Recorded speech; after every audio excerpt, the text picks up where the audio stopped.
Number one. We love the Rothschilds. Absolutely.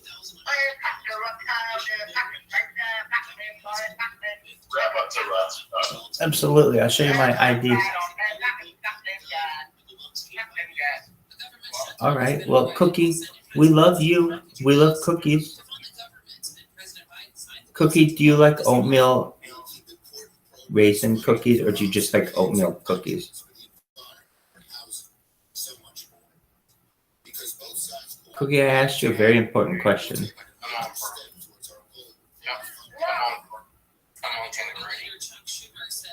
Yo, dog, we've got Artem Intraday here. Artem, how are you? Hell yeah, baby. What?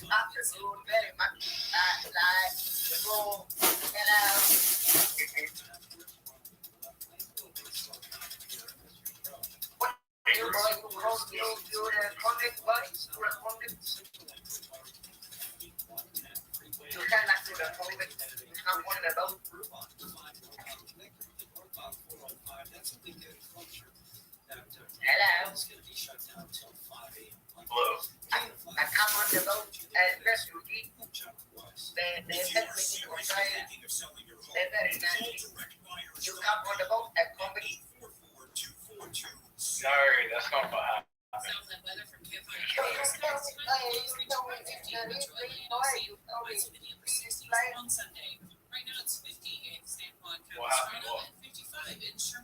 You tell me I come on the boat. They take me very nicely to Australia. Very, very nice people, you know. But wait, But you come here, your people on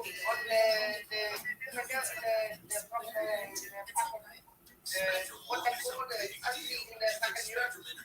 With the most reliable internet speeds, free advanced Wi-Fi, and a free Spectrum Mobile unlimited line. I tell you, that's the one, boy, that's the one. All while saving can you tell me about the origins of the term kangaroo court? big savings. What the fuck is that? What the fuck? What the fuck? I don't know. I put the computer in there. Okay. Yeah, what else is happening? I'm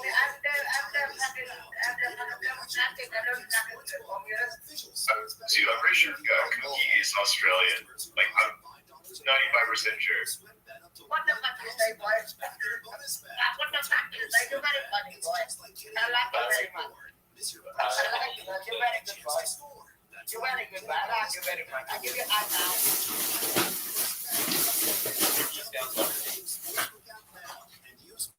What the fuck? Here we go.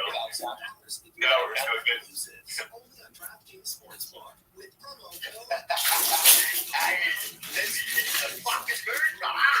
That's good. That was good. I like it.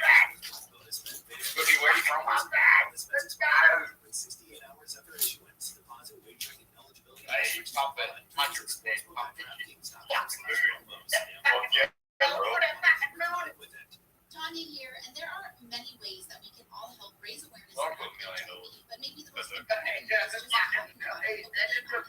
no cure for HIV, but there are effective treatments that, taken as prescribed, can help you live healthy with HIV and get Hell it yeah. and stay undetectable, which means the amount of the virus is so low it can't be measured by lab tests. If you're living with HIV and not on treatment, talk to your doctor about treatment options. Learn more at treathivtoday.com. This message was sponsored by Gilead Sciences.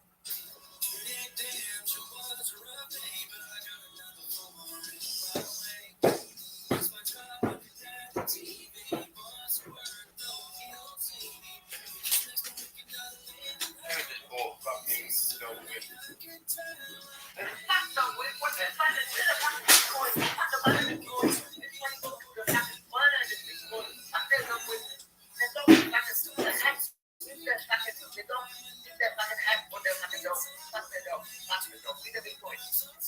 They don't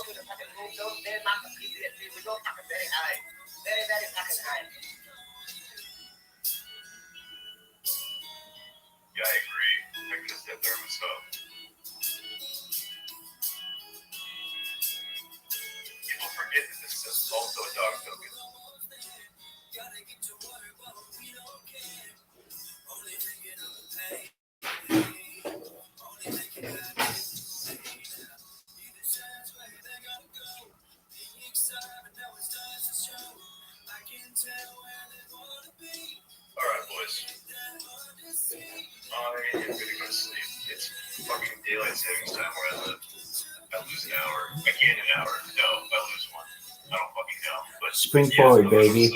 You lose one. This is the shortest weekend of the year. Less time for partying and slinging dick. Hey,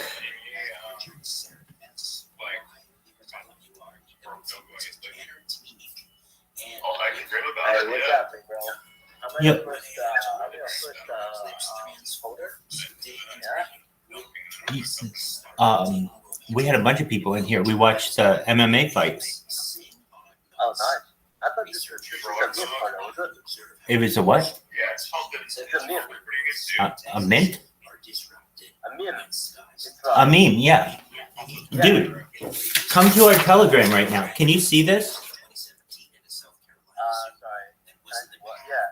Yeah. It says t.me/HPOS10I. We've got a bunch of people. We've got a bunch of people in here. Can I just click this? We have somebody who I met in our Telegram or in our Twitter. So you can just type that into a browser and click it, and it will either open up Telegram for you or take you to Telegram to download. I do. Only one person's in there though, and they're gonna be coming in here. Yeah, but talk to me, man. Yeah. What's all about? Chill. What'd you say, baby?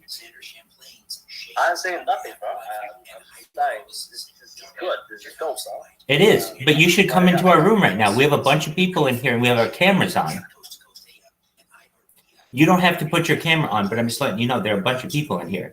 So if you go to our Telegram, which is located right here, t.me/HPOS10I, and you look, once you join, you have to do human verification. You have to click the link for human verification, and then you go to the top, and it'll say video chat, and you'll see a bunch of us in here. Excellent. I'm here if you have any questions, okay?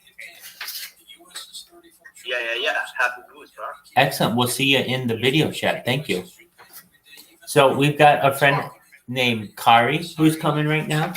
We met them. They just randomly came into the Twitter. So Yeah, bro. You go ahead and do your thing. absolutely. So Kari, do you have Telegram? Kari, do you have Telegram?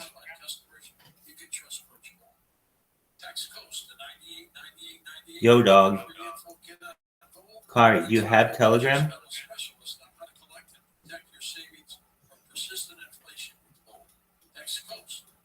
Kari, do you have Telegram? Okay, I don't know. He just bounced. We'll see. We'll see. What are the odds that Kari comes in?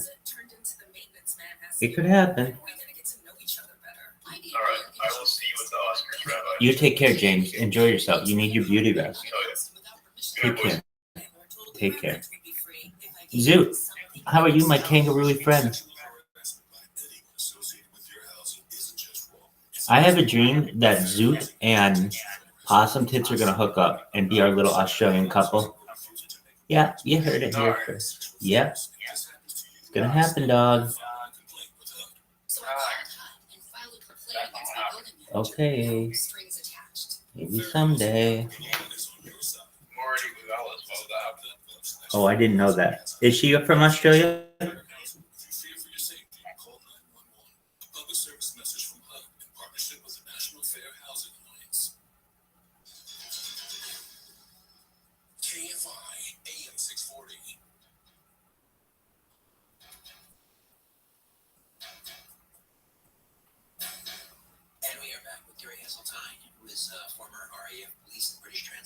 Officer. He's vice president of ICER and also editor publisher of UFO Truth magazine. And in February of this year, the new website UK Pilots Reporting UAP went live. We got Zoot in the hizzy. This will collate. I'm so happy we have Zoot here. Of UAP sightings encountered by civilian, military, commercial pilots, ground crew, radar specialists, air traffic Sugar controllers, Sean O'Malley Gary delivering was an ass whooping a, to the world tonight, son. To the world. newspaper called Word Mockingbird. headline. This is from February. Just a West few Side. weeks ago. Yikes. Airport revealed as new UFO hotspot after several weird misses. Stansted, one of the UK's busiest airports, that's in London, I believe. Stansted appears to be a new UFO hotspot following several near misses between planes and unidentified objects. A Freedom of Information request has revealed the incidents, which include an invisible object triggering planes' collision avoidance systems. Last year, it was reported that a UFO reported as close as 20 meters to a Ryanair plane. After it took off from their airport, the object did not register on the plane's drone monitoring equipment, but was spotted by the pilot. The official report said the jet was Sugar Sean O'Malley delivering an ass whooping for a win. 4,000 feet. The pilot saw an object West Side. described as black, which passed within 20 meters of the aircraft, it said. So there you go, Stansted, the new UFO hotspot. This is a very busy airport.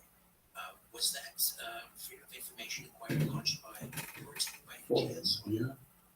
No, it wasn't. It actually came about because someone had contacted the Freedom of Information, the Essex Police, and said how many reports the Essex Police had all said 2022, 2023, and they came back with Ryanair pilot.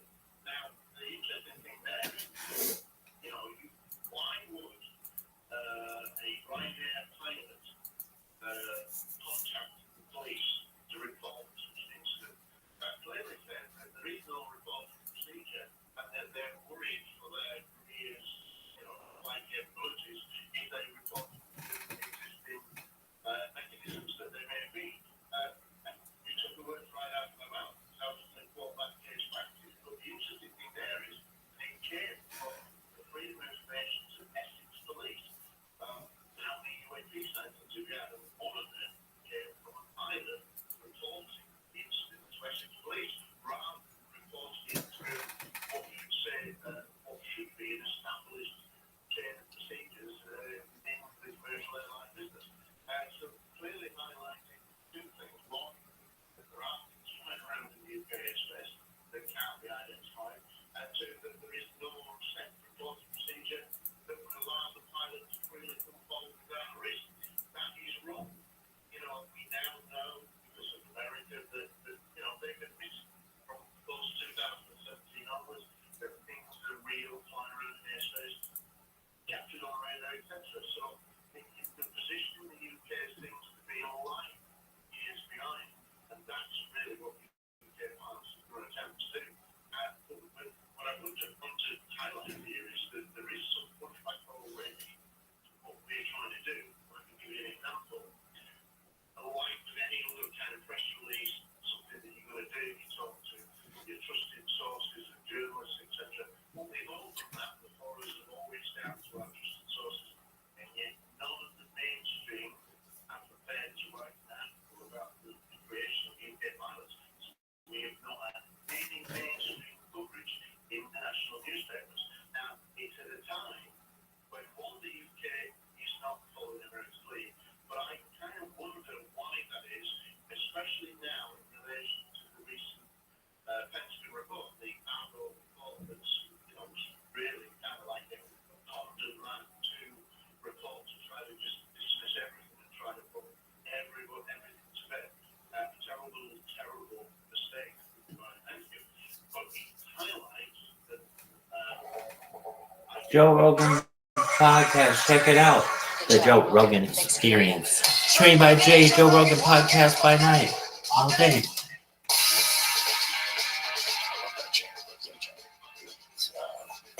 My tattoo, it's my logo, American Badass. That's pretty badass. That sounds like stoner talk. It is stoner talk. Most of my conversations are stoner talk, like high level. Dude, I used to be Tom Petty's weed dealer. In a sense, like he would come to town. He married a girl from Saginaw, Michigan. I forget her name. Great girl. And they would come to outside Detroit where I live. And I get this call like, "Hey, can you get Tom some weed?"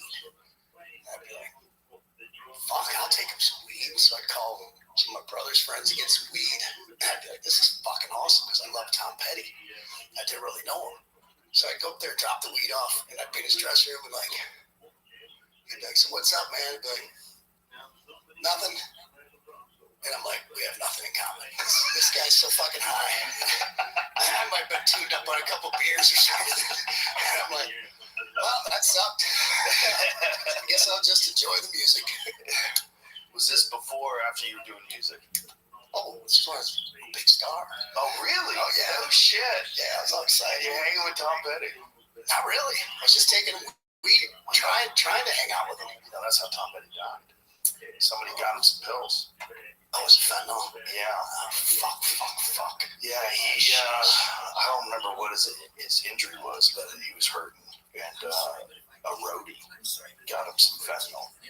Terrible. Yeah, that's how Prince died too. Yeah, I remember. I've heard that. Yeah, same thing. Pain. We all know people that it's a travesty. It's a horrible thing.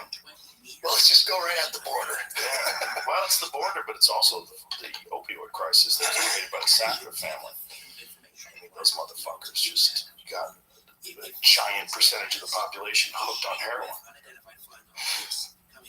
Some evil shit, man. Those fucking people are still running around too. Yeah, in case you were ever thinking about quitting drugs, fentanyl should seal the deal. Yeah, That should seal the deal. yeah. I know a lot of people it has. They were like, I was still an experimental cocaine user, this, that, and the other. They were like, when that shit came up, that was it. It's like, I had some friends tell me they were going to buy a testing kit, this, that, and the other. I was like, yeah, that's probably time to move on. You buy a testing kit to make sure you don't die, you probably consider your options. I want to revisit whiskey. Yeah. It's not bad. Weed and whiskey, it's a good combination. You don't want to go down that road. Although, I've heard it's awesome. Not fentanyl, but cocaine. I have not tried it. I've never done it. But everyone I know who does it tells you not to do it because it's awesome. I had a good run. Having too many problems. In the older days, it's kind of just following the handbook of rock and roll. Yeah. Like chapter 14, get some low. Blah, blah, blah. We had fun. I've seen people get all fucked up and lose their minds on it, but I know quite a few people in my position, like, okay, we had some fun when we were younger, at some point, kind of weekend warrior type thing. Mm-hmm.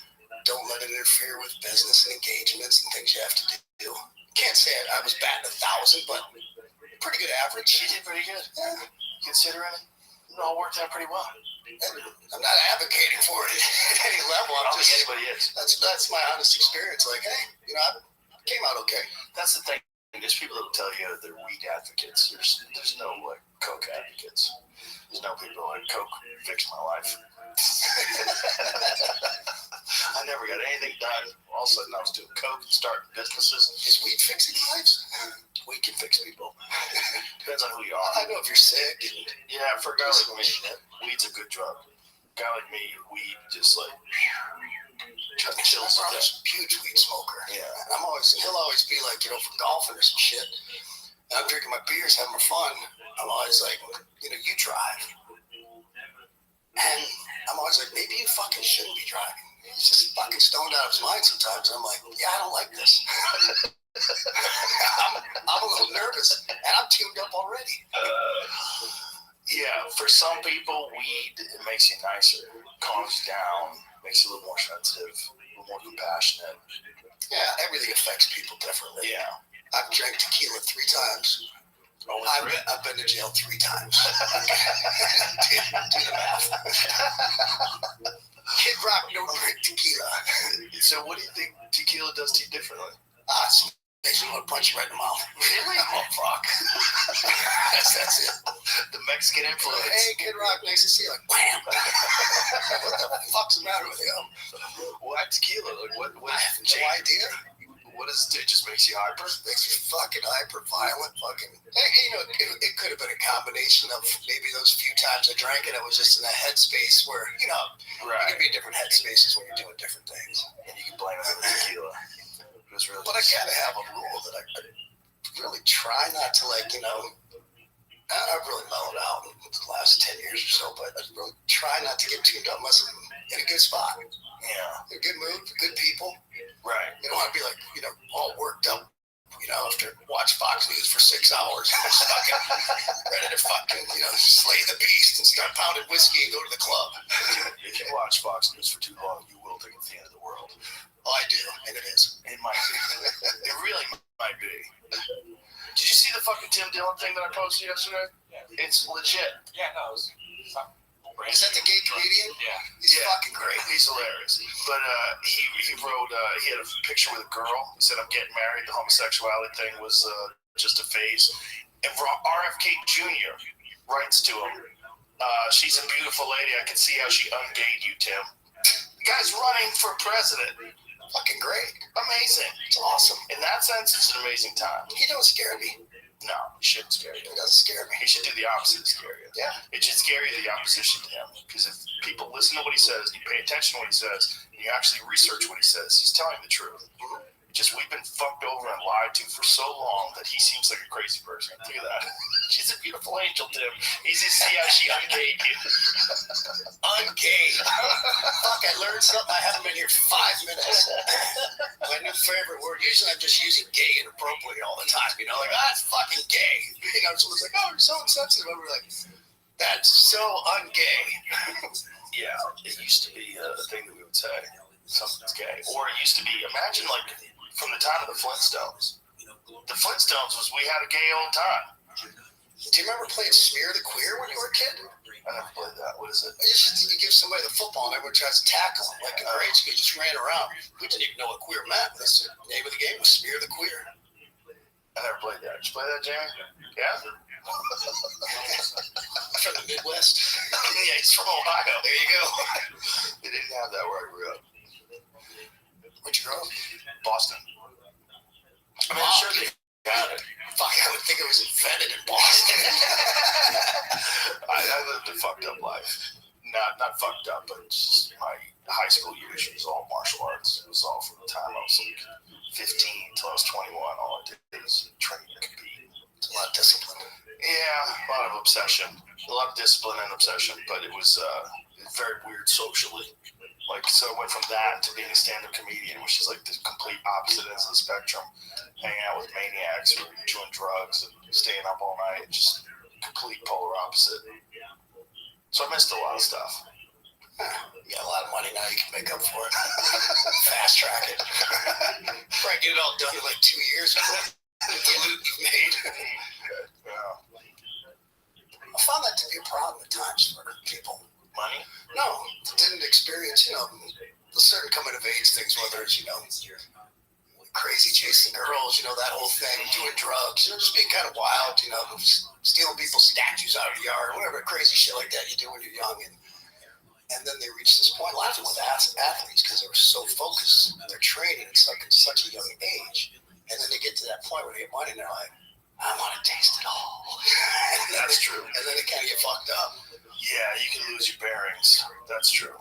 That is the case with a lot of athletes. A lot of athletes get fat, too. They just fuck it. It's over. A lot of fighters. Yeah. A lot of fighters are always dieting. AG1 has been helping me feel healthy for years, and if you've been listening to this podcast at all, you've probably heard me talk about it, not just in ads, but with guests, my friends. I tell everyone, AG1 is a foundational nutrition supplement that supports your body's universal needs like gut optimization, stress management, and immune support. So it really covers all your bases with one drink in the morning. And that's my favorite part. It's very easy. With the free welcome kit, you get everything you need to start your day right. You don't have to remember 20 different pills or vitamins or supplements, just one scoop in cold water and you're good.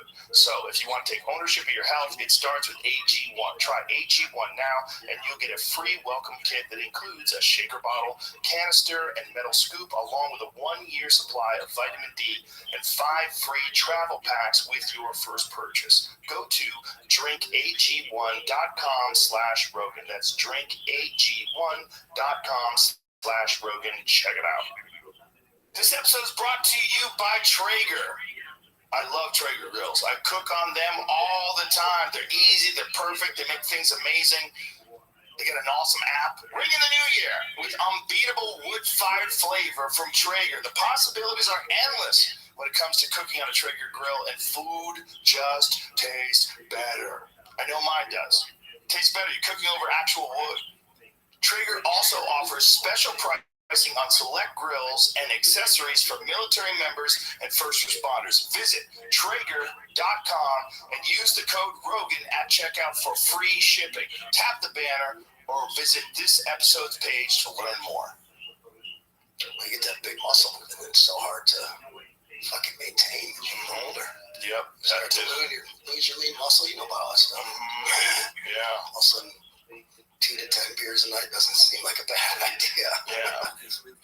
Well, it's also like, I think with athletes, especially with fighters, the rush of competition is so extreme that the regular world just seems so dull.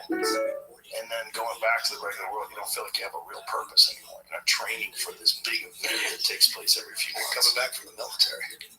Yeah, like a lighter version of that. Yeah, that's a big problem with guys coming back to the military. Big problem. Suicide. And no coaching at all.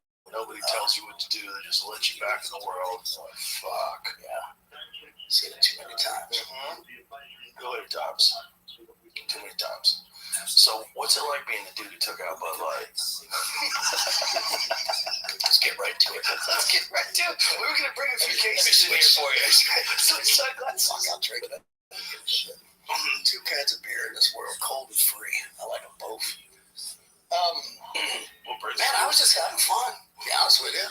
I mean, I was pissed, like, you know, but yeah, it wasn't like it was gonna wreck my day, let alone my life. I was just kind of like, what the fuck are they doing? But you were the straw that broke the camel's back. I became the face of it. Yes. Yeah. I'm not the Pied Piper to sit around and think like people follow what Kid Rock does. I just became the face of it. Yeah, but they kind of do. They kind of know.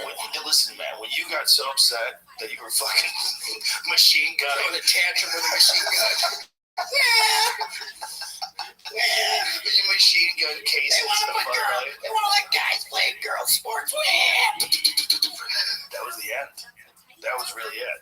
If there's one moment that they look back on and fucking go, shit.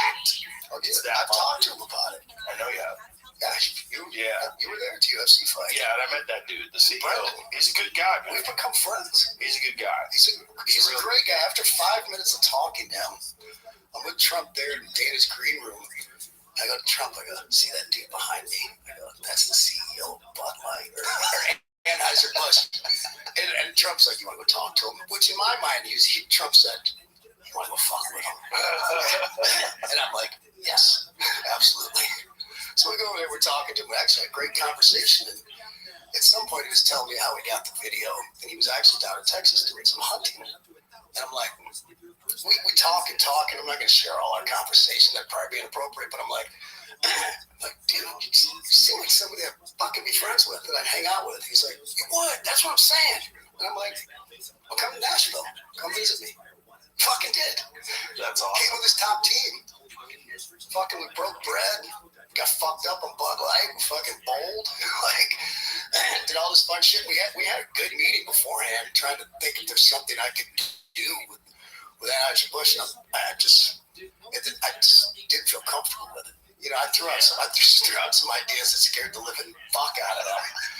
And at the end of the day, I was like, guys, I don't feel right taking your money. And I was like, I go, we can continue the conversation, see where it ends up, but honestly, I don't want any corporate deals. I don't feel right. There's not a penny on earth that can make me change who I am or have people look at me in a different way. Right. Even though it's probably half the country at this point that likes me, another half wants to put a bullet in me. I understand that. There's no he's okay. Right. I've destroyed that. There's no Kid Rock's okay. It's either I fucking hate that kid or I love that dude. Yeah, I'll take a bullet for him. Yeah. But, you know, we still talk. And that's a better place to be, honestly. And like I said, you know what I mean? They fucked up. And when you get to the grassroots of it, that's what they did. And there's so many people that work for that company, and you know all the stuff they've done. We don't have to be a broken record here. It's a great company. Right. And they've done amazing things. Anheuser-Busch is an amazing charitable company that they do a lot of great things. Yeah, and I dug into that, and I was educated on it. Even before Dana called me about his deal and things like that, you know, people discussed with me. You know, I did a little digging and talked to people. And I'm like, at the end of the day, I'm like, all right, they got the message. Like, I'm not someone who holds a fucking grudge his whole life. You know what I mean? And honest to God, I was having a lot of fucking fun. I don't get to pull my machine gun out and film myself doing cool shit too often. I'm just not that type of person. I was like, this warrants it right here. Get all the Bud Light on property. That was actually all the beer I had on property. I kept a lot of that shit around more than I thought. We stopped selling at the mothership because nobody's buying it. They got that bad. You know, what's going on there? It's nuts. It's stupid. I think it's stupid, and Shane Gillis brought it back I love a lot. Shane. Shane's a buddy. He's the best. Yeah, he brought it back a lot. You know, because he never stopped drinking, and you know, it's slowly making its way back, and I think the UFC helps a lot too. But they took a big hit. One of the things I told them was like, I go from the outside looking in, guys, as a friend, you know, somebody who doesn't want to see this brand hurt and destroyed anymore. Like, you got smacked on the ass, Yeah. you know, in a pretty hard spanking. I was like, but I don't want to hold your head underwater, drown this fucking company, put people out of work and that shit. It's like, you got the message, and it's clear. I wish people knew these guys running the company because they're great fucking guys. But I said, you know, just a percentage of these fucking trolls on the left and on the right. They're like, I'm so empowered by the internet.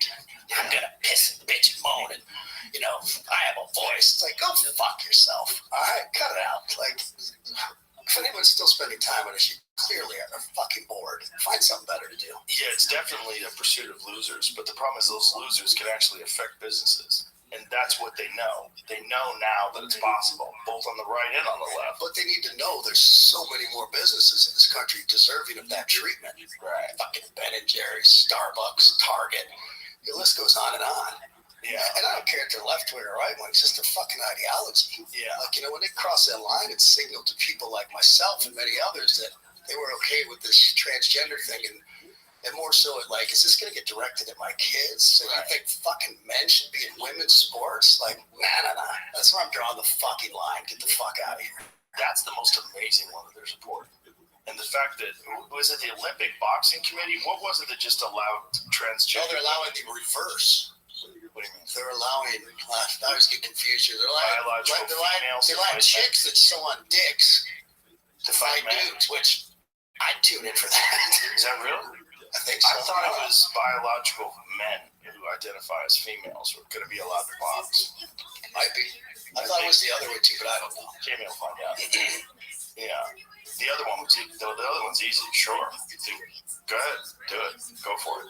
But at the end of the day, you're going to have to take steroids, and it's supposed to be illegal to take steroids. Like if you are taking synthetic testosterone, you're taking steroids. And if you're doing that, you're becoming a man to do that. Who's to say that the men can't do it too? Like it's Do just. we even have to think that deep about it? You can't just look at it and go like, no, that's fucking wrong. Cut it out. Well, it should 100% be wrong for biological males to compete against biological females. That's just period. And any bullshit that you say like trans women are women, well, guess what? They're not. They're not biological. They're not. They can identify as a woman. You want to call yourself Sally? I'll call you Sally. I'm a nice guy.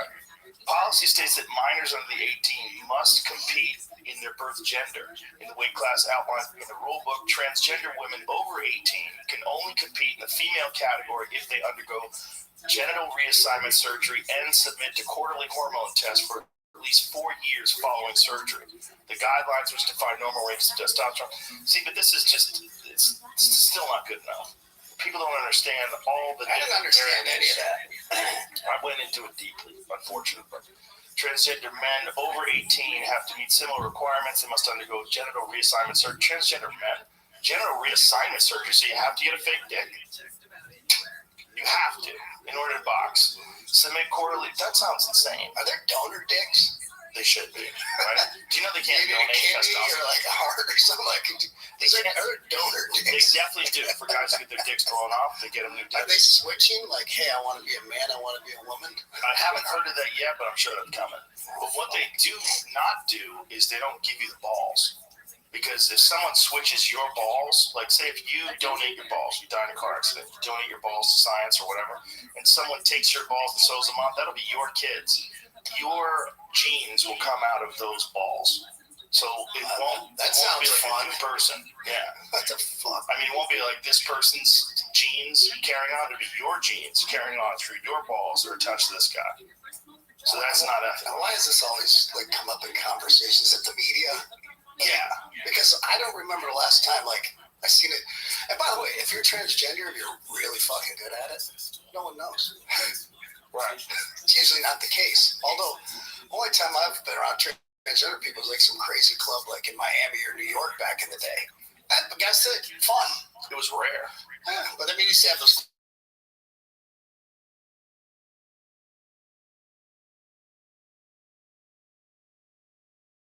society. Yeah. Probably not getting the dinner invite, but you know, if you're out and about, like we can both shop at Walmart. I'm not gonna freak out. If you're not fucking with me, I'm not fucking with you.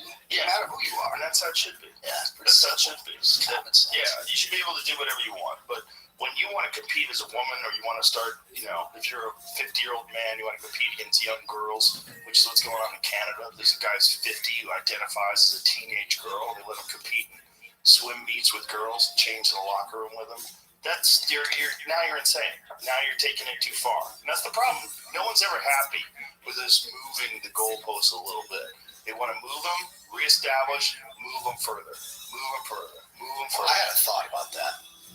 So I'm thinking like it's Black History Month, right? I can get down with that. That makes sense. I think November is like Native American month. I can get down with that. That makes sense. The thing I'm struggling with is Pride Month and Veterans Day. Right. See the fucking balance there? Yeah. I'm like, should we flip that? Yeah, that's a good point. That's a real good point. Yeah. It's a weird time, man. It's a weird time because there's like so many fucking weird people that are involved in promoting these things and pushing them, or changing what's normal and what's not normal to regular people. It's just fucking weirdos and all these fucking mentally ill fucking nutcases. That's honestly why I carry a gun everywhere. Or I'm legal to, or I have somebody with me. It used to be like, okay, if I'm going somewhere where I thought, you know, that would, you know, make sense to do. You know, I've always had a concealed weapons permit everywhere and whatnot. I was a gun enthusiast. But in the last, I don't know how many years, so many years, it's like carry a fucking gun everywhere. Just because of that. Like, just fucking people that are unstable. You never know when one of these motherfuckers is going to lose it and you're just sitting there defenseless. Yeah. Yeah, it's a strange time in so many ways. People are just, I gotta imagine they were saying the same shit in like the 60s and 70s. They were. You know. well, the 60s and 70s were fucked too. We just forgot because the 80s were so easy. The 80s and the 90s, everyone was kind of coasting. And then, everyone was on blow. there was a little bit of that. There's also, the Cold War ended. This collapse of the Soviet Union. We weren't worried. There wasn't like this existential threat hanging over our heads. Well, now it's back. Now it's back. Yeah. Fun times. We've done a 360. Fun times. Real fun. Chinese people are entering off the border. Unbelievable. Yeah. I had no thought on that. I think I saw it on a t-shirt. I don't take credit for everything I say because I'm most likely just repeating something I saw somewhere. Right. But it's like, they want to do away with gas stoves, make them electric cars. Why don't we start with that wall? I can make that fucker electric, put up some solar panels. Yeah. China built one how many thousands of years ago? Fucking make it a tourist attraction. Charge people. Go fucking hang out on the wall. Put some fucking Louis Vuitton stores on it or some shit. Well, it's a real weird thing, like what they're doing. There's so many different people that have opinions about why they're leaving it open and why they're allowing people to come in and setting them up. And Dr. Phil was on here yesterday. He was talking about it. I like Dr. Phil. He's a great guy. He's starting his own I network. played his show years ago. Did you? It's like somebody's anniversary show. It turned out it was one of his favorite acts. Like fucking played a banjo on there. Oh, that's awesome. He's a good dude. Yeah. I know him I'm friends with his son. His son's a good friend of mine. All right. But he's starting a network. Like he's just so fed up with the news and the way things are portrayed and his biased ways. He wants to have objective news. And so he created The his HR own network. department. Yeah. Yeah. Yeah, it's a fucking very bizarre time. And I'm sure it's going to get more bizarre. We're going to look back on these days one day like, oh, remember the good old days where all you're complaining about was transgender women competing in sports? Kid only wanted to be a cat, took a litter box to school. Fuck, the good old days. Yeah, people don't get better. Like, society doesn't get better. It just gets Unless something happens, unless they figure out some sort of mind reading. Well, unfortunately, usually that turns out to be a tragedy. Right. Something really fucked up happens, like what happened in Israel, or worse. Right. That tends to bring nations and people together at different levels. Like 9/11. Remember 9/11? Yeah, absolutely. When 9/11 happened, I tell everybody, like, even in Los Angeles, which is probably the most unpatriotic place on earth, everybody had an American flag on their car. People were letting people in lanes. They were waving to people. They were friendly. They felt united. It was interesting. Didn't last long. A few months. Everybody, half the country didn't hate George W. Bush for almost 48 hours.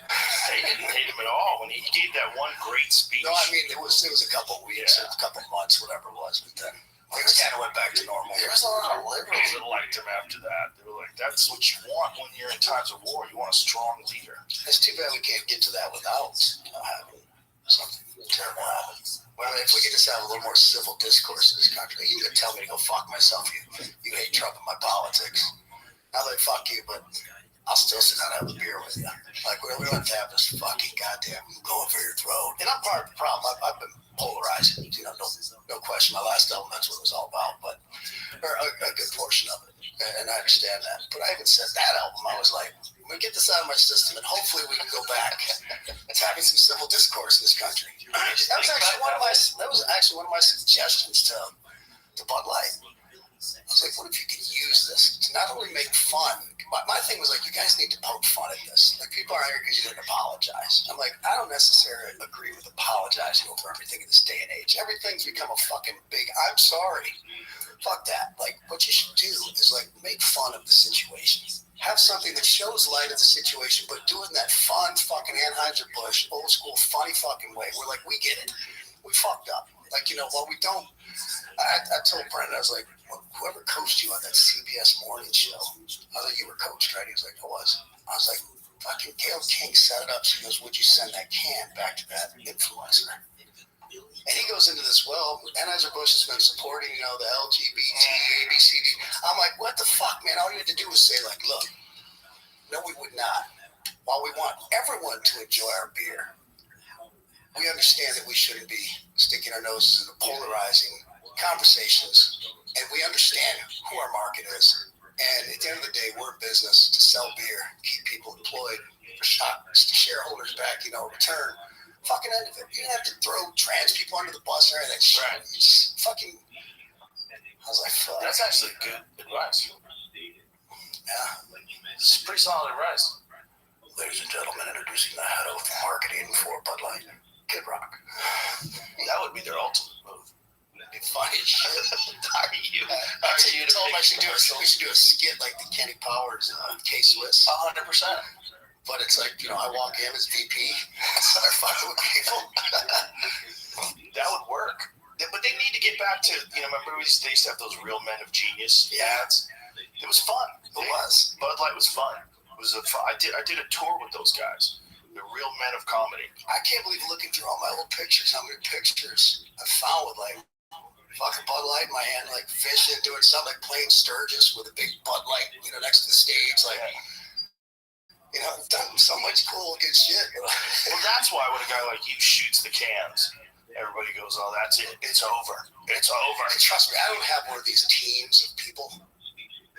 It's like, It's me, like, maybe Corey was here with me. I'm like, let's have some fun. We all fucking tell farm guys to get all the fucking Bud Light shit together and grab my fucking MP5. Yeah, I didn't think you ran that by a marketing department. No. There's not much that goes through one over here. A marketing department for a guy like you would just fuck things up. What kind of advice could they possibly give you? They'd have to be maniacs too. And then they would never be in marketing. I've had more people, managers and stuff through the years, tell me, because I took it as a compliment. They tell me, like, because everything you've done to get where you're at, I would have told you no.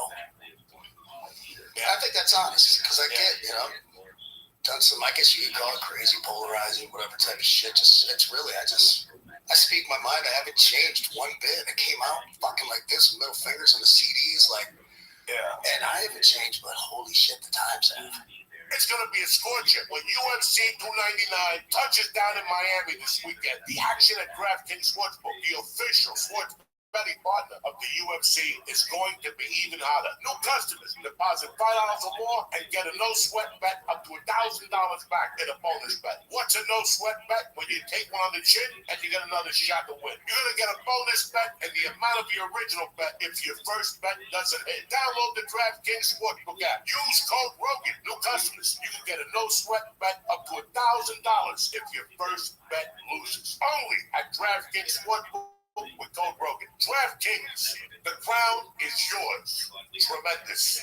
Must be 21 or older. Indiana only. One no-sweat bet per new customer. Issued as one bonus bet based on amount of initial losing bet. Bonus bets expire 168 hours after issuance. Deposit wagering and eligibility restrictions apply. Terms at sportsbook.draftkings.com/promos. Gambling problem? Call 1-800-9-WITH-IT. AG1 has been helping me feel healthy for years, and if you've been listening to this podcast at all, you've probably heard me talk about it, not just in ads, but with guests, my friends. I tell everyone, AG1 is a foundational nutrition supplement that supports your body's universal needs like gut optimization, stress management, and immune support. So it really covers all your bases with one drink in the morning. And that's my favorite part. It's very easy.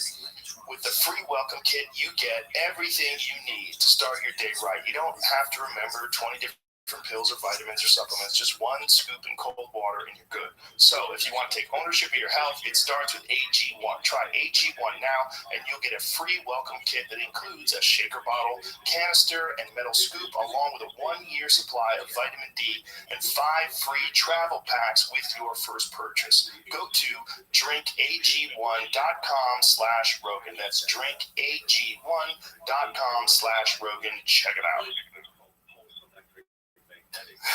Yeah, but it's obvious, though, that it's all you. That's what people like. In this day and age where everything is sort of planned ahead, and, it's bullshit, it's scripted. You've seen behind the curtain, Sure. These pop stars, 100%. people, big levels, and their teams, and everything's fucking. They're trapped. It's like a politician, like Biden, that can't say anything off the teleprompter. Well, of course, he can. But it's also, you got a whole team of people behind you. You got a bunch of people that want to keep their jobs, and they want to play it safe. They want to play it safe, and they want to figure out which way's the wind blowing. This is what we're going to do. And you see it in celebrities, and people turn on them now because it's like so disingenuous. They realize what you're doing. You can see right through it. You're going to lose a giant percentage of people that knowing that a marketing team is behind everything you say. Right. So when a guy like you, it's obvious that that was your idea. Like, who the fuck is going to say? Well, it's even an idea. Whatever it was, a thought that popped into your head that you acted That's on. pretty much what it is. Yeah, that's obvious. That's what they all are. That's what people like. That's what people like. They're like real people. And sometimes you don't always turn a 10. You're like, oh yeah, maybe I should have thought that one through a little bit more. Most of the things I say. You think about me, I've done so many podcasts hammered, and then after we're all listening or thinking about what we said, like, what did we say? Like, Oh boy, story of my fucking life. yeah, but people like that. They like real humans. They don't want some fucking pre-programmed bullshit shoved down their throat just to make a little bit more money.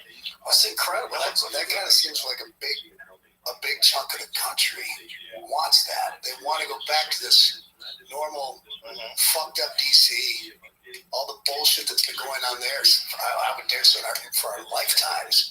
It's just become a lot more out in the open for several reasons. Social media and the sharing of media worldwide, and fucking Trump pulling everyone's fucking pants down there. Yeah. Showing them, look, everyone has a small penis in this fucking town. See, I just showed it to you. They act like they have the biggest dicks on earth. One thing no one can deny is that he exposed the media. He exposed the media for being essentially a propaganda agent. It's not just the news. And to pretend it's the news, they never covered anything that he did that was positive. Anything had some negative spin on it. They spent years talking about some fake collusion story with Russia and never apologized for it, never took it back, and they'll allow people on the show to support that, to try to justify that, or to try to even say that it's not true, that he did collaborate with Russia. How many times I've been watching the evening news? I'm a sucker for news. I'll flip between CNN and MSNBC and Fox, mainly Fox, but then I'll watch the evening news. I'll watch ABC one night, NBC. This is just one example. There's a million of them, as you know, but like they're talking about January 6th, and they completely edit his speech. They take out the part where he says it's march down there peacefully or whatever. He actually says that, and they cut it out. He says, we're going to march down the Capitol, cut. And then they go, if you don't fight like hell, you're not going to have a country. Yep. And how the fuck do they get away with that? They get away with it because they are the news, and no one's checking them. There's not another news. If the news was real, the other news organizations would go, this is horrible propaganda, and what you've done is you've edited out a former president, you've changed his words, this should be illegal. You're taking it completely out of context. The whole thing is so fucking screwball. Every single presidential race we've ever had that I can remember, people contested the results. Hillary Clinton did it, and Stacey Abrams. They all said big deal. He didn't really win the election. They all said there was Russian collusion. They all said that he was essentially an agent of Russia. They all said that he's an illegitimate president. They all said that he didn't win the election. They all said that. There were so many people that said it. It was nuts. Oh, pencil neck fucking dick fuck Adam Schiff. It's crazy how people still listen to those folks. You know what's crazy about that election? I'm not a conspiracy guy or whatever, but I'm like, fucking, it just seems like shenanigans. I love when anybody says, I'm not a conspiracy guy. I mean, I'm a conspiracy. I'm a total fucking conspiracy guy. Fuck it. I don't give a shit either way. But I was like, there's so many fucking shenanigans that it's coming so fast with the COVID shit and ballots all over the place. You know, Secretary of States are taking liberties, but here's my position. Wait, let me finish this one. It was that. Hold on, that was my train. Secretary of State. It was that. Okay, so the biggest corporations on the face of the earth are getting hacked. Right. But there's absolutely no way you can get in this election thing. I'm like, then why aren't these corporations using that technology? Why are they still getting fucking hacked? That doesn't just make up. I just can't figure that out in my fucking mind. The statement is there's no evidence that they've been hacked. Doesn't mean, it ain't a crime. Which is true. Caught either. It is true. But there is evidence that you can hack those machines, right? And wasn't that, Jamie, the subject of they were going to update the machines in 2024 or something like that? But they're going to update them, but they weren't at a certain point in time when they were recording this, where they were reporting on this, rather, they hadn't updated them. Here's my take on this. Election fraud is never zero. It's not 0%, right? We can all agree to that, right? I think we can all agree that there's people that are complete maniacs, that are maniacs for the Democrats or maniacs for the Republicans, and they will do whatever the fuck it takes to get their person to win. There are certain human beings like that exist, especially in these like very polarized groups, and especially when you've got a guy that you've been comparing to Hitler forever, so you can kind of treat him as if Hitler's coming. Let's stop Hitler. Literally, you can think like that. They're doing it right now. Think like that, and the moral question would be, if you knew you could stop Hitler from being president, would you do it? And how would you do it? And then they act that way. That's bullshit. But what they don't recognize is that is deeply un-American.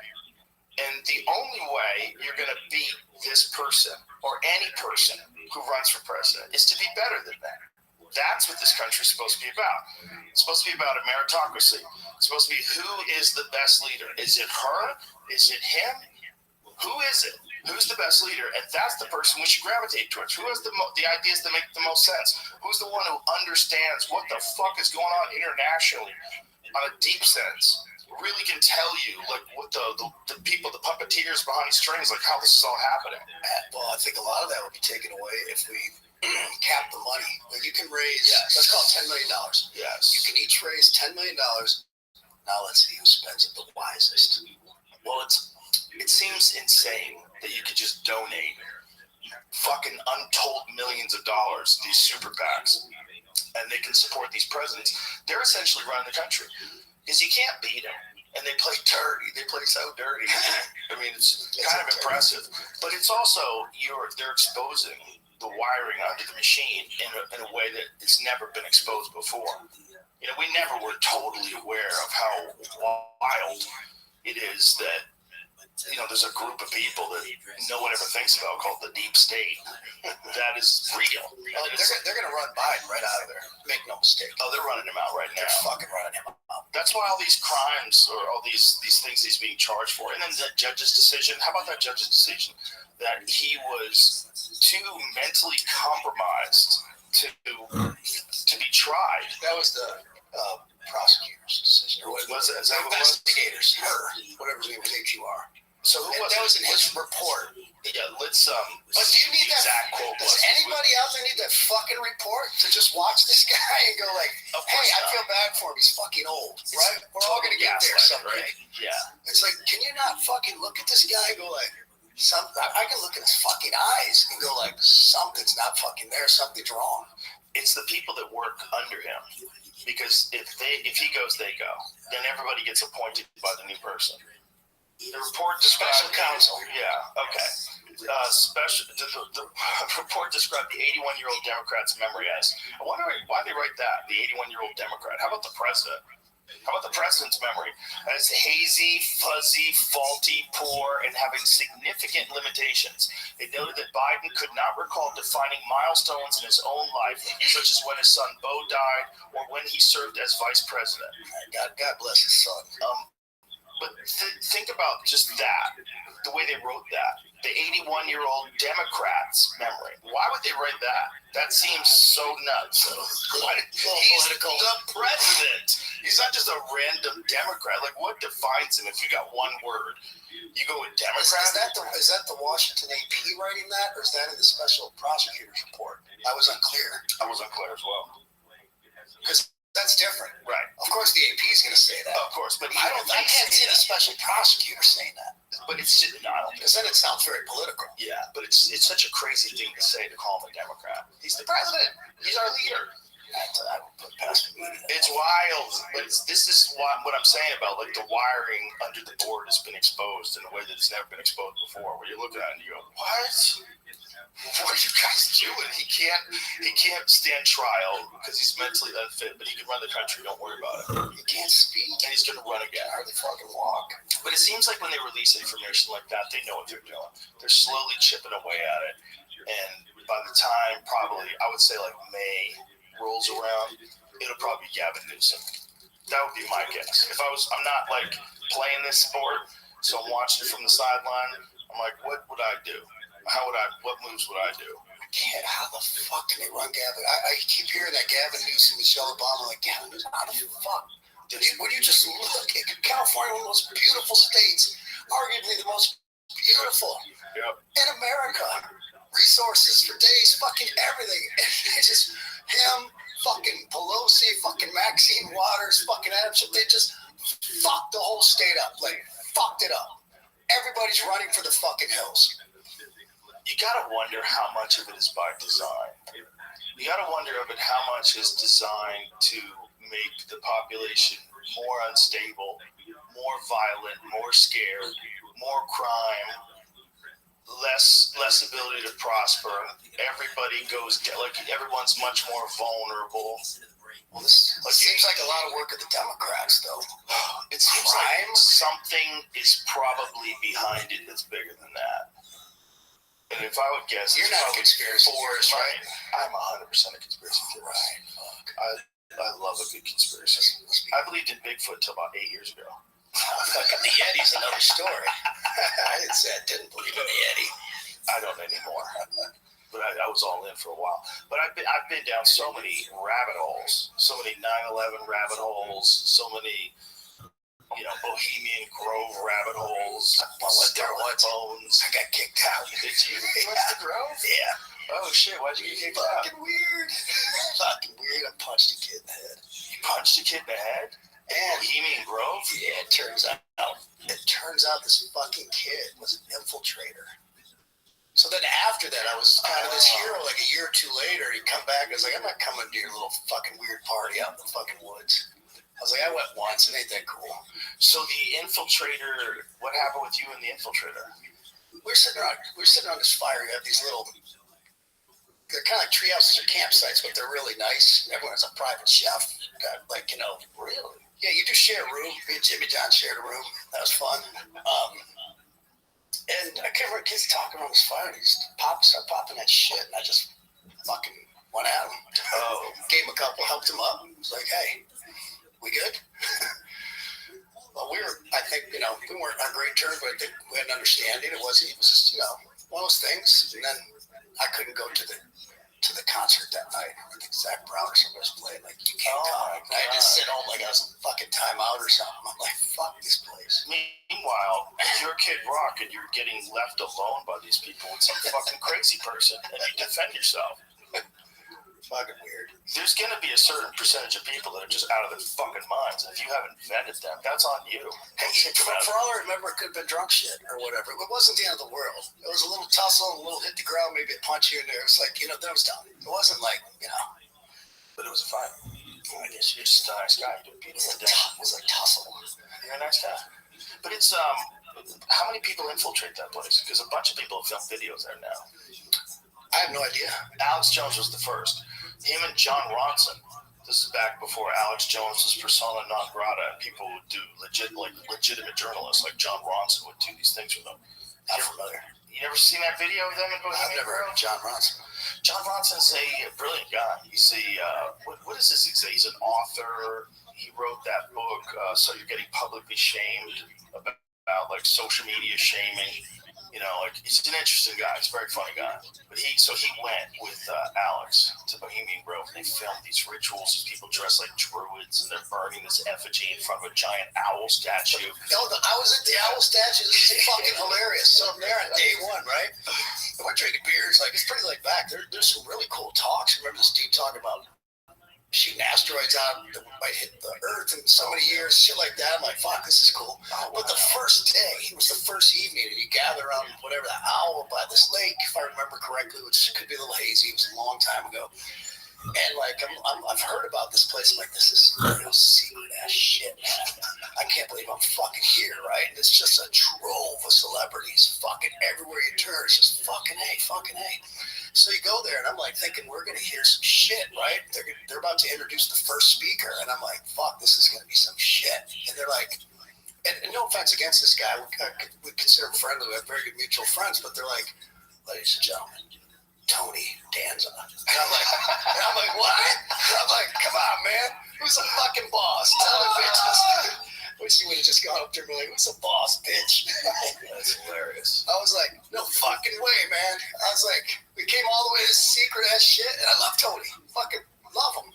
But I'm like, come on, man. I was like, they brought Reagan back from the dead, and he's going to speak or hologram or some shit. Like, You were hoping for some devil shit. That's just some crazy shit, Yeah. one way or the other. He's a very good speaker, I got to say, but Maybe they toned it down. Maybe they toned This it has to down. be 20 years ago. Infiltrated. Oh, really? I'm terrible with dates, but it's a long time ago. Okay, because when Alex snuck in was like, this is like the 90s, Jamie? What was it? Like when Alex Jones and John Ronson snuck into Bohemian Grove. That's when they first got that video. I want to say it was in the 90s. I want to say it was like 99 or something like I that. did have some fun there, I gotta say. It was fucking weird. I met like Paul Pelosi and his son, Oh, boy. and like Chris Matthews. Like, but I was okay. hanging out with them. We were having cool conversations. Kind of weird. And then they asked me, like, I had to come play my guitar Oh, and, no. like, sing at one of these camp things. And I was like, I feel so used. I feel so dirty. Like, I don't do this shit, man. What the fuck? Yeah, that's gotta be weird. Hey, man, play us a song. Well, it's kind of like an unspoken requirement, like a wink, wink. Like, you need to take a guitar over there. If you want to be in good graces or be a team player type deal. And I'm like, yeah, I really don't. A friend of mine went to a party, and in the middle of the party, Michael Bolton just starts singing. And everybody gathers around while Michael Bolton is standing there singing. Was it set up? Yeah, it was set up. Oh, that's. But no one knew. And all of a sudden, like, I think no one knew. How do you know? It was just like, what's going on? And how do you know? All of a sudden, Michael Bolton singing, and everyone just be quiet. It's not a bad strategy if you don't want to look like a putz to like. Otherwise, just like, hey, these motherfuckers paid me a shit ton of money, and I'm gonna sing some songs. Right, that's what it is. It's like the ultimate flex. You know? That's how I used to fund my foundation doing corporate gigs. Dude, Dana White had a birthday party. I've played it a few I know times. you have. I know you have. And Dana White's birthday parties are wild. And he had a birthday party, I think it was for his 40th. Stone Temple Pilots played. Dude, they put on a show like it was a fucking packed arena. That's what I mean, I know that's Dana. That's exactly what he said to me. He goes, there's 150 people here. Where'd you think you were? I was like, fucking AT&T Stadium. That's exactly what you kind of got to put yourself in that mindset. Fuck yeah. Because those things can be fucking grueling. Right. They can be weird if people aren't paying attention. In the Stone Temple Pilots thing, there wasn't a lot of people there. There was only a few hundred people there. It was crazy. Usually there are a couple of people. Dude was killing it. Killing it. He had the bullhorn out and everything. Scott was the best. Oh my God, what an animal that guy was. Like, it was so inspiring, like how good he was at performing. Yeah, he was fucking loved Scott. God bless him. They killed that show. It was really good, man. It was really good. You felt like super lucky to be there. That's great. You know, there's something about seeing something where there's not a lot of people around to see it. You know, that's why I like watching those UFC fights in the Apex Center. There's something about, even though I know the world's seeing it on video, like to be there live while that's happening. Like, that was one of the positive things about pro. Can we talk about that punch? The last fucking one we were at, sitting there. That fucking, I think it was the second. Josh Emmett. Yeah. That crack. Oh my God, dude. That guy. I've only been to a handful of fights. I know you fucking, obviously that's your. Josh Emmett might be the hardest puncher in that division. I never heard anything like that. Yeah, he hit so hard. I thought the guy was dead. Yeah. Well, that was a crazy combination of Bryce Mitchell moving forward quick and then him catching him right at the end of one of the most powerful punchers ever in the 145-pound division. Yeah. Show that again. Watch this. Look how that dude's built. I mean, you can't appreciate it without the smack. Look at the fucking physique of this animal. I mean, Josh Emmett's just a ball of muscle. Bro, that guy sounded like somebody smacked a 2x4 like against a garbage can. Bro, if that guy hits anybody, they go night-night. I mean, anybody. Damn. Anybody. He had this fight with Michael Johnson. It was Michael Johnson's a really good fighter. Like, he knocked out Dustin Poirier at one point. Yeah, Michael Johnson's very, very legit. And Michael Johnson's winning the fight, and Josh Emmett catches him with one punch and just shuts him off. Watch this. So Michael Johnson's winning this fight. Boom. One shot, dude. One shot. I mean, crazy power, man. I mean, his power is preposterous. He's got the total touch, what Faraz Sahabi calls the touch of death. That's the touch of death. He's got it better than anybody in the sport. The touch of death. But that Ilia Topuria guy that just knocked out Volkanovski, he's got the touch of death too. There's guys that get bigger. It's not they're just getting stronger, but their technique's getting better. Mm-hmm. It's like any sport. It just keeps. There's a lot of factors. There's a lot of factors to having that kind of power, and some of it is just pure genetics. Some of it is just you just got lucky. You got that frame, whatever it is. Like Josh, he's built like, if you look at his body, it's just like a fucking tank, just a ball of muscle, and he gets so much force into it. And that's just a gigantic advantage. If you use it correctly, like Topuria does. Did you see that fight with Topuria and Volkanovski? I still don't know all the names. I know a handful of names. It was the featherweight title this past weekend. It was Alexander Volkanovski. He was trying to defend his title against Ilia Topuria. And Volkanovski's been dominant in this division forever. And Topuria put him to sleep, man. Yeah, the lead up to the fight. Yeah, Topuria, he put him to sleep. It was wild to see that. This kid is a fucking monster. And he's only 27 years old. And he said he was going to do it. He said, I'm going to knock him out in the second round. Well, do any of those guys go like, you know, my chances are about 50-50 on this one. Some guys have respect, you know, for their opponents. Right. They say things like, that's a great champion. That's no fun, though. Yeah. That's no fun. This is a talk shit sport. It is. And it hypes up the match, gets everybody going. Yeah. And it's also part of the psychological warfare, because that shit works. Yeah. Especially on some people. Some people, like Nate Diaz, doesn't work on it at all. You can talk shit to him all day long. That's not going to change anything about the kind of ass whooping you're going to get. But for some guys, it fucks with their head hardcore. They just have a really hard time with someone talking shit about them, and they get real emotional. It's a lot of sports. A lot of fucking even in my business. Yeah. You see people when that red light comes on, when you're doing something like live or taped to television or whatever, you see people at red light comes on, you have band members. I like 10 of them. It's usually one. Somebody just fucking can't keep it together and fucks up. It's just one of those things. It's just something about having that fucking cool, calm, collective fucking mindset when you're going into anything that's stressful or, high energy, whatever it might be. How difficult was it for you when you first started getting famous? Because you go from being a regular dude to being Kid Rock in not a lot of time. Oh, was it like getting pussy? No, it was like being a man. And that's just pretty much what it was. But was it stressful? Was it like hard to deal with? Fuck no. Was it all? It's fucking awesome. I love it. It's the greatest fucking shit on earth. I have to worry about fucking buying food. Like, I'm going to be able to put my kid through college at this point. We're getting a new fucking house and a new car. Fucking a nice seat at the restaurant. Yeah. Fucking no problem with that. I'm not one of those people that bitch about it. Like, what do you think it is so about? tough. What do you think about people that can't handle it? Like, why? What do you think it is? Fucking get away from it. Britney Spears moved back to wherever the fuck you're from. Where's she from? Arkansas or Louisiana or something? Somewhere down there? Get the fuck out of LA. That place is eating you fucking I alive. think Britney's in Vegas now, right? Oh, so much better. Yeah, I'm not going to do heroin anymore. I've stepped it down to crack. and gambling. There's ways to get away from it. Yeah. There's ways. But trust me, you know this too. Yeah. So many of these people, because I've been here and seen this first fucking hand, the front row seat.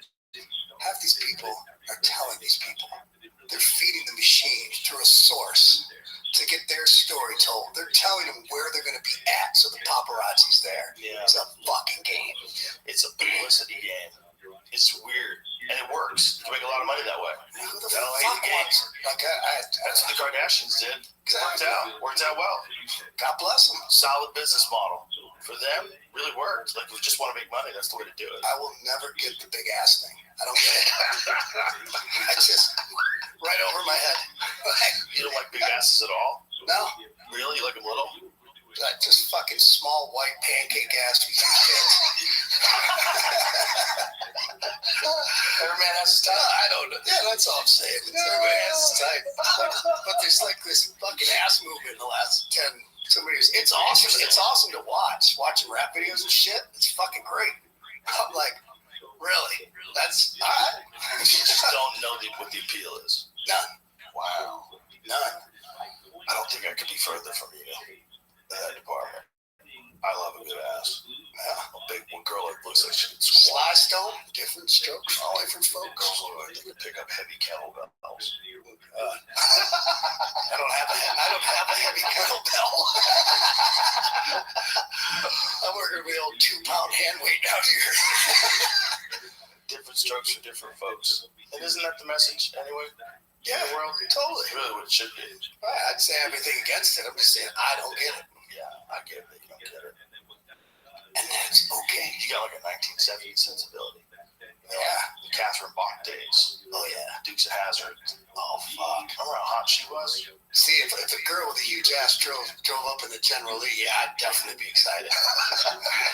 That lady was so pretty. Oh, my God.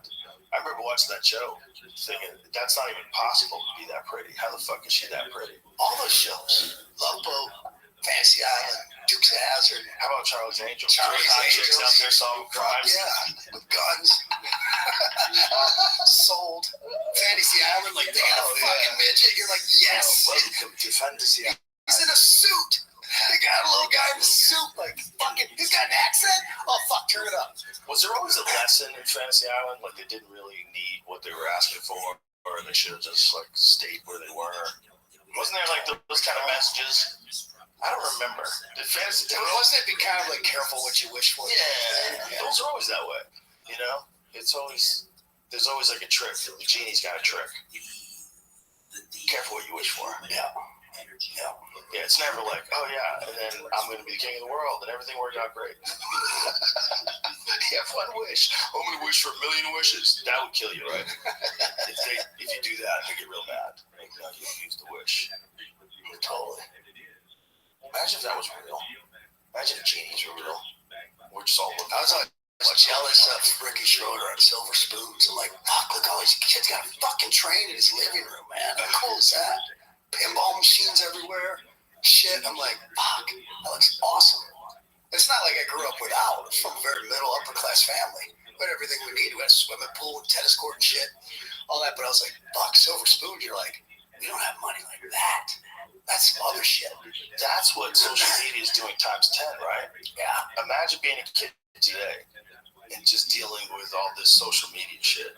Trying to keep up with the Joneses. Impossible. Yeah. I think it's even worse. Like I have, well, my granddaughter's 9, but I have nieces who are teenagers and going through all that stuff, and it's, man, the influence it has over them, and then what the other kids say, and then what they're all saying on social media, and what the new trend is, and what the new this. I think it's always been that way, but now it's just exaggerated time. AG1 has been helping me feel healthy for years, and if you've been listening to this podcast at all, you've probably heard me talk about it, not just in ads, but with guests, my friends. I tell everyone, AG1 is a foundational nutrition supplement that supports your body's universal needs like gut optimization, stress management, and immune support. So it really covers all your bases with one drink in the morning. And that's my favorite part. It's very easy. With the free welcome kit, you get everything you need to start your day right. You don't have to remember 20 different pills or vitamins or supplements, just one scoop in cold water and you're good. So if you want to take ownership of your health, it starts with AG1. Try AG1 now and you'll get a free welcome kit that includes a shaker bottle, canister, and metal scoop, along with a 1-year supply of vitamin D and 5 free travel packs with your first purchase. Go to drinkag1.com/Rogan. That's drinkag1.com/Rogan. Check it out. This episode is brought to you by BetterHelp. A lot of us spend our lives wishing we had more time. The question is, time for what? If time was unlimited, how would you use it? Like if I had an extra hour in my day every day, I think I would practice archery, or maybe I would shoot pool. I'd write jokes. I'd do something. I'd find a way. But I'd love an extra hour. Be nice. Well, the best way to squeeze that special thing into your schedule is to know what's important to you so that you can make it a priority. And therapy can help you figure that out. A therapist can guide you through the process of defining your values and understanding your priorities so you know what things you can spend your time on that will really fulfill you. Otherwise, you'll always be wishing for more time. If you're thinking of starting therapy, give BetterHelp a try. BetterHelp offers convenient, affordable online therapy that comes to you. Just fill out a brief questionnaire and get matched with a licensed therapist and switch therapists anytime for no additional charge. Learn how to make time for what makes you happy with BetterHelp. Visit BetterHelp.com/JRE today to get 10% off your first month. That's BetterHelp, HELP.com/JRE. Times 1,000 because It's a everything's difficult right thing for adults to handle. And the emotional aspect of going back and forth with people and comments and stuff, and the whole world is commenting on things. Like when they're doing that to each other, the kind of pressure that they're putting under them, no kids have ever experienced that before. No kids have ever grown up with that before. This is a totally new pressure. And if you look at the data, it's like suicide went up, self-harm went up, depression went up. It's not healthy. It's not normal. And I think it's the devil. I said that the year Twitter came out. You might be able to look this up. I think it was a Rolling Stone or somewhere, whatever. Like, what do you think about Twitter? And I said, Twitter's fucking gay. This is right when it came out. And so as time went on, because all I saw is people like having a Subway sandwich for lunch or whatever. I'm like, who gives a fuck? oh, like, right, the early days. Yeah, like, can I get promoting stuff and this, that, and the other, and fucking getting a rise out of somebody stirring the pot? But then the funny part was, years later, you know, Twitter blew up to be this huge fucking thing, and they're like, this fucking reporter's getting kind of snooty with me. He's like, you said, and I quote, Twitter's gay. I'm like, no fucking way. I go, I didn't say that shit. I go, and I'm so sick of you fuckers in the media misquoting me every time, every opportunity you get. I said, to be clear, I said Twitter is fucking gay. All right? Get it right. I got your questions like that. You said. That's why I stopped doing interviews like 10 so many years ago.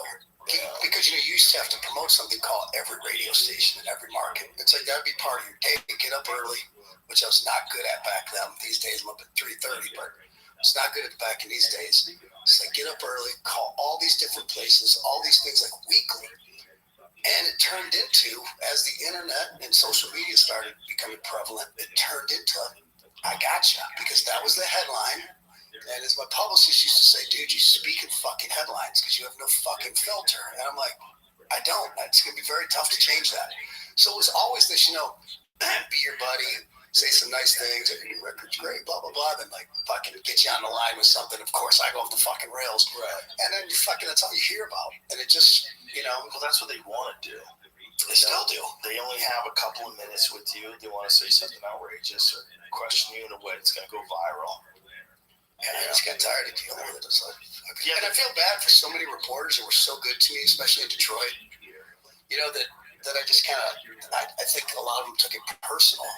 I've been meaning to contact them for all these years. They're like, hey, I'm going to do stuff with you again. I'm starting to come out of it. I'm doing your show.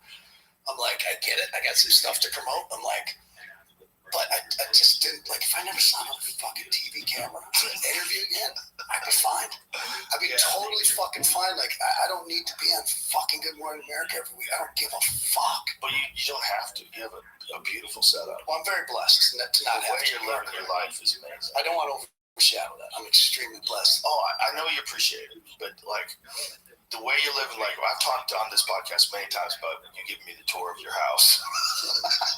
I wasn't even. Oh, by the way, you got that wrong. Like, what did I get wrong? You said my girl listens to you religiously. My fiance, and she'll always play me the hot clips, Right. She didn't want that one was on me, and you're like, he's got a golden shower. I'm like, a golden shower? That's like pissing on somebody. It's a gold bathroom. The whole bathroom's gold. Yeah, there's a shower. The shower's not gold? No, well, it wasn't in place yet. No, it's I just seen the tile, and it was golden, and someone told me it was a golden shower. I was like, that's the most amazing thing I've ever seen in my life. The golden urinal. But the walls were gold. Yeah, everything was gold. It was before, when I went into it, was before everything was installed. Was that 3-4 years ago? Yeah, I think it was 3 years ago. You have no idea how hard it was to find gold toilets. Not joking. Now you can go on Google and you pump them up. Well, I had to get the seat gold plated because I couldn't find it. I found a gold toilet and I couldn't find a seat in the lid. And fucking God, I had to cheaply gold plate it. Well, gold is a weird. You ever see what they can do with gold? They can take a little tiny piece of gold and cover this whole table. Absolutely. I get so much shit gold plated, 18 karat, 24 karat gold plated. Look at that. Where the fuck did you get that? The internet. Fucking hey, that's on the internet? Bro, look at that. That's amazing. A gold urinal. Why not? Your house is incredible. I describe it to everybody. I'm like, there's 2 bedrooms. The White House is gigantic. It's bigger than the actual White House. Got 2 bedrooms. I think your house is bigger than the actual White House. No, I think so. Somebody was telling me that. No fucking way. Yeah. The White House is like 100,000 square feet. Sure. Yeah. I thought it was little. I've looked it up. But the White House has more than one house, right? Like there's 2. Well, there's more than one levels. There's underground, basement, main floor. Then you go up and up to the main residence. And they have tunnels that go up to the other side to the VP's place where the bowling alley is and shit. Bro, is that the dumbest idea of all time? To tell everybody what your president's going to be all the time. What a fucking dumb idea. Oh, he's in this super visible house. It's just a house. I think they're pretty protected over there. How protected can you be? If you watch those Instagram drones. The airspace is shut down. Okay, 55,000 square feet. I'm wrong. I thought your house was bigger. No, mine's 27. Well, what your house is but it's on 200 acres, not 18. Well, your house is exactly if an 18-year-old kid won the lottery. Oh, 100%. And said you can have any house you want. I want a fucking giant room for jacuzzis with like exposed beams, like a collapsed mine. I'm like, this is amazing. I joke with my friends when we're touring. I love to give people tours. I'm proud of it. How I've done it. Hard work and shit. And it's one of my favorite things to do. And I joke with them all the time. It's pretty serious. I'm like, if I had this fucking house 15 years ago, somebody like I'd be dead. Fucking dead. There's no question. It's an amazing setup, dude. You made a party house. Perfect. Beautiful view. Great place to be. I believe if there were an advertiser, it'd be a great place to entertain. Yeah. An entertainer's dream. An entertainer's dream. Yeah. If you were trying to sell that, oh boy. What's it, about 27,000 square feet? How big is it? Yeah. But don't you put the elevator because I'm going to die there. I was like, I'm going to need to get up and down these floors one day. That elevator's amazing too. As an funny one, an architect, that's probably my second favorite thing passion outside of, be a close second with hunting and the outdoors. Music is interior design and architecture. And so I'm designing a house I had to use an architect, obviously, for many reasons, but he's like, are you sure you want to put the elevator right in the foyer, the main entrance? So most people hide it, off to the back by a laundry room or something. I'm like, yeah, I want it right in the fucking middle. I want it gold so people walk in. They're like, Kid Rock's got a fucking elevator. Yeah, put it right out front. Yeah, this is a house for ballers. This is a house of learning doctors and ballers. That's an amazing story. That's how I would do it. You built something, right? No, I bought a house. Here. But if I was going to build a house, I'd build a house like that. I think what I want to do is I want to build a podcast ranch. I've been thinking a lot about that lately. You got it. This is good. You got a lot of cool shit here. But you could take all this and I've already figured out your lighting here for you. I was telling the guys out front. Yeah. So there's several spaces here and there's a lot of light switches. I noticed already just from doing a small tour. Fuck Lutron. Fuck Crestron. Fuck that automated shit. What you do, you might be able to do the whole building. If not, you can do it in sections that make sense. Like this whole front thing, everything's on dimmers and there's one switch. Strategically placed when you walk out the door and maybe somewhere by your office or something. All hooked up to the same breaker. Click. Like when I walk into my studio where you've been down there or whatever, things like 10,000 square feet, there's 2 light switches. Shut everything off. There are 3 because one in the studio. It never breaks. Works perfectly. When you turn it on, you're ready to rock. If the cleaning people need to do something, they can adjust the dimmer up or down. And it's the cheapest, smartest, most efficient fucking thing you can do. Good advice from Kid Rock. I don't love that shit. Yeah. That's good advice. Yeah, this place is a little chaotic. But this used to be, well, I can't say that. I can't talk too much about it, what it used to be. But I've been thinking about doing something in a place where we can do a lot of other shit too. Just putting a fucking place with a lake, runway. You definitely get somewhere with a runway out here. Or you're doing so well, you're so successful, get a chopper. So you can bring the people, like what a cool experience. They fly to your ranch because you're gonna get more value the farther you go out. Yeah, but I limit my time in those fucking things. Oh, I do too. Rock and roll and choppers don't mix. They freak me out a little bit. Me too. Yeah, they took out Steve Ray Vaughan. Didn't it? Jim Crow. Was it a plane crash they took out Steve Ray Vaughan? It was a helicopter coming out of Alpine Valley up in Wisconsin. Jim Crow chasing a scary one. My buddy T-Roy from what's it called? Montgomery Gentry. Bill Burr has his own helicopter license. He took me out. I took lessons. Did you? I took lessons for a while. I had this grand idea when I was younger, when I first started getting fucking money. And I'm like, fucking helicopter. I'm going to get gold. 10,000 buck. Yeah, exactly. I would. 100%. Gold flake.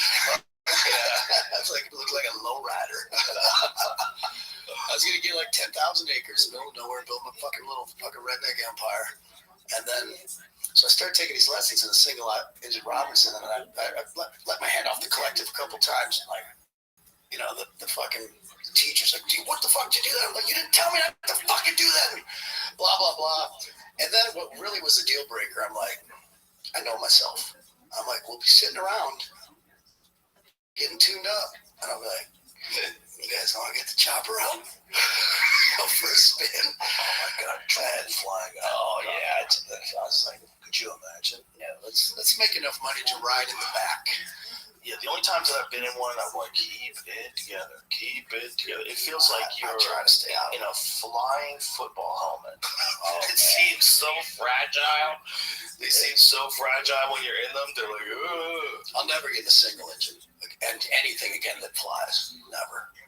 Everything that flies is based on a system of two fuel pumps, 2 engines, 2 everything. You can go without one of them. So your odds are pretty good when those things fuck up. Mainly speaking about planes, it's pilot error probably 97% of the time. There was a recent private jet that crashed. Yeah, in LA. Yeah. It was a Challenger. Yeah. Challenger. A couple people got out of the back and the pilots died. Yeah. Yeah, the people survived, which is crazy if you look at the footage. Passengers did. Oh, Jesus Christ, dude. That's insane. I thought that was oh my God. It is in Florida. Right.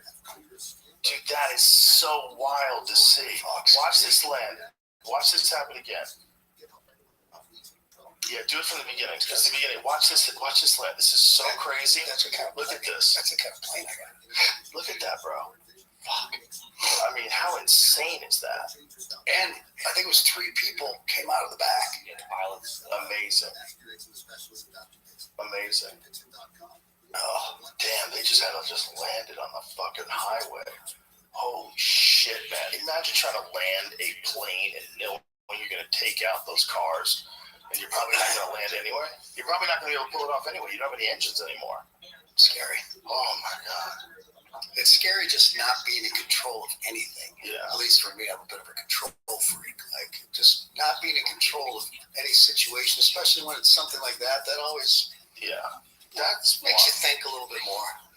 That's why when things aren't a meritocracy and you're hiring because you want things to be inclusive, you're not getting the best people working on your fucking airplanes and flying your airplanes. You're not getting the best people. What are you doing?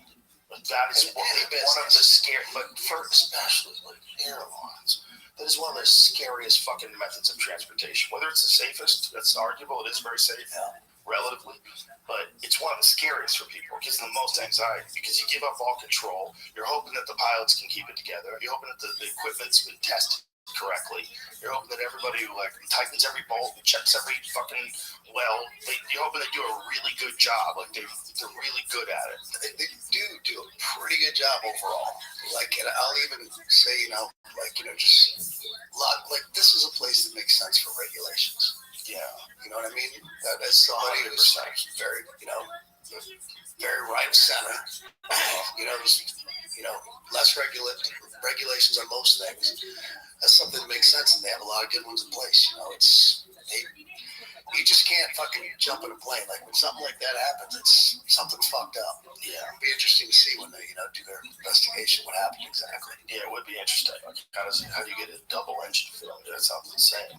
Or maybe it's like when Sully, landed down on the Hudson River. It was, geese or whatever it was, or something like that. Okay, that's, I've flown out many airports where they go out there with shotguns before just to get to with blanks to get, geese out of there. And they actually let you hunt them at some certain times of years. Like I know Metro Airport in Detroit, there was a congressman that asked, they had a special permit to go over there and hunt them at certain times of the year. And I love the bird hunt. Yeah, they try to keep populations down. They have snipers. They do a lot of different things. They try a bunch of different methods to keep ducks and pigeons and shit. How many planes have been taken out by birds? Probably quite a few, huh? It's becoming more common. Really? You never know if something's more common or is the media just that much more accessible with everything. I always wonder with that. Like, as population grows, things make sense. It gets more of whatever. Right. But you just don't know in this day and age. Like, it's, there's fucking how many 24/7 news channels all trying to report and get an exclusive story. Mm-hmm. It's like, some of them just straight up gaslight you. Oh, yeah. Gaslight you on the news. If I shit my pants right now, like just legit shit my fucking pants, like it would be the biggest story of this week, maybe next week. Yeah, it'll be a big one. That loser, he shit his pants. As if it's never happened to you. Well, it's not like a left-wing media's reporting any good stuff I do. No. Well, I'm just in their sites. What we need is a non-wing media That's what we need. There should be value in just the news, and that's what Dr. Phil wants to do. That's supposed to be the AP. Yeah, it's supposed to be, but it's not anymore. Well, because I think journalists at some point in time, at least corporate journalists, a big percentage of them decided that they're working towards a better future. They're activists, you know, and I think some of those people are not very charismatic, and they're people don't like them that much. They just happen to be on television. But why do many of these people refuse to retire? Because now they have a career. They have That's all they it's have. their identity. Mm-hmm. It's their identity. It's like they're 75 years old plus. Yeah. They refuse to go away. Yeah, they won't go away. And they That's- also want to give that's their sad to opinions me. all the time. A lot of these people want to give their opinions on things. Yeah, I want someone who's actually, if they're in the media, who has consequences on their opinions. When you're fucking 77, you know, and you're, what's her name from ABC or whatever, like, who's crying at fucking Hillary Clinton's, you know, when she lost the election, who reports fucking world news. Yeah. You're like, she has nothing to fucking lose. That's not a journalist. No, I want somebody who's young, has a family, like you have shit to actually lose if you're going to sway things this, that, and the other and get called out on it if you're in the media. If you want to talk shit, join a band. I just feel like we need objective news with no spin at all. Absolutely. And not coming out of a place where you don't want to report on a certain thing because it makes Trump look good. Not you know, just look at what are the facts? What are we dealing with? Like, what are we dealing with in terms of the economy? What are we dealing with in terms of international conflict? What are the facts? What's actually happening? Don't twist it in some weird, If they went by facts, conservative way. if they went by facts and things like that, there's no one been better than Trump. The shit he got done, and if you just look at the numbers in his record, forget about all the noise. You see, that guy was one of the founders of Facebook who talked about it, and he said it was the right message but the wrong messenger. He talked about all the different things that Trump did that it turns out it worked. But I even though we're friends, I even before we became good friends, like I understood this is, I think a lot of people did, not a ton, a good amount of people understood that there's a method to that, to what people call madness. And he says, you know, like, fucking Russia, go after fucking Poland if you don't want to pay your fair share of NATO. My sense tells me, no, he's never going to let that happen. But he's going to fucking go in there and fucking let them know you're going to pay your fucking money. He's not going to let that happen. I would say, in my heart and the way I feel, there's no fucking way to let that happen. It's like when he's telling certain countries, you know, like, if you're going to go into Ukraine, I'll fucking blow up Moscow. Even if they only believe him 5%, it fucking keeps him out. You know what I mean? The guy knows how to fucking go in and get shit done and talk business-wise and make these statements, this, that, and they don't know what the fuck he's going to do. But I have to say, when he was in office, by me, he did the right thing pretty much every fucking time. Everything he did for this country, whether it was keeping the border in check, fucking everybody working, including minorities, energy fucking independence, build the fucking military up, keep us out of fucking wars. I mean, the list goes on and on.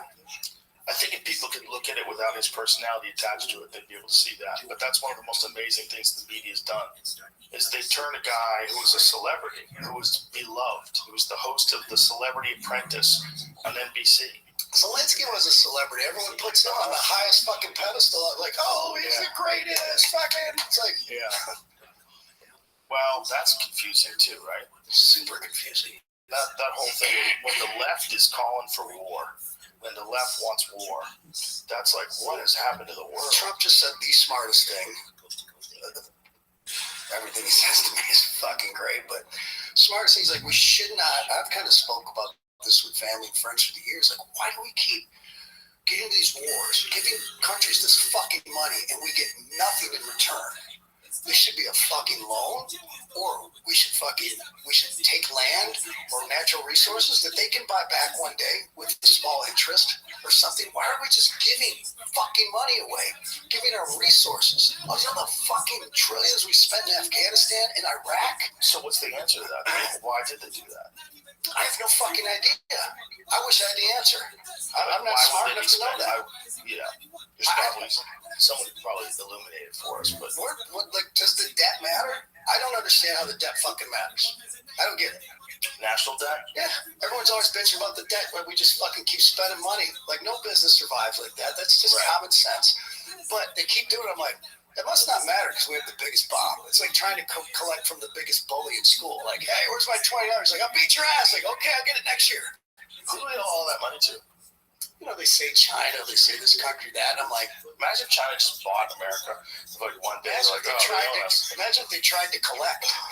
Look at all the people. USDebtClock.org. Oh my God! Look at how much money. 34 trillion. Yo, look at how crazy this is. When you watch this, it's so insane. Yet they're like, hey, we need to send another 60 billion here. We need to fucking